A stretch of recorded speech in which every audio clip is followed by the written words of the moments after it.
સેલવાસા જૈન દેરાસરના 48માં ધ્વજારોહણ અને પૂજા અર્ચના સાથે મહાપ્રસાદનું આયોજન થયું, જેમાં જૈન સમાજના સેંકડો ભક્તોએ મહાપ્રસાદ લીધો। સેલવાસા ખાતે આવેલા જૈન દેરાસરનો 48મો ધ્વજારોહણ મહોત્સવ યોજાયો। સવારે દેરાસરમાં પૂજા અર્ચના થઈ।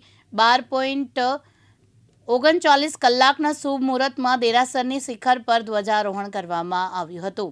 ત્યારબાદ ધ્વજારોહણ સાથે જરૂરી વિધિઓ પૂર્ણ કરવામાં આવી। जैन समाज सैकड़ों भक्तों महाप्रसाद लीधो हतो। ये जो ध्वजारोहण है ये 48वीं ध्वजा है। 48 साल हो गए हैं उनका और हर साल ये हिसाब से हम इसको मनाते हैं। उस दिन सब सप्तवेदी पूजा करके ध्वजा का वो आरोहण करते हैं।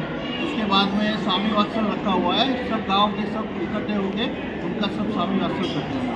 सुबह में इनका पूजा का प्रोग्राम था, मंदिर में पूजा चढ़ा के बाद में 12:39 को इसकी ध्वजा चढ़ाई और बाद में खाना हुआ। अश्विन पटेल, दिव्यांग न्यूज़, सिलवासा, दमण।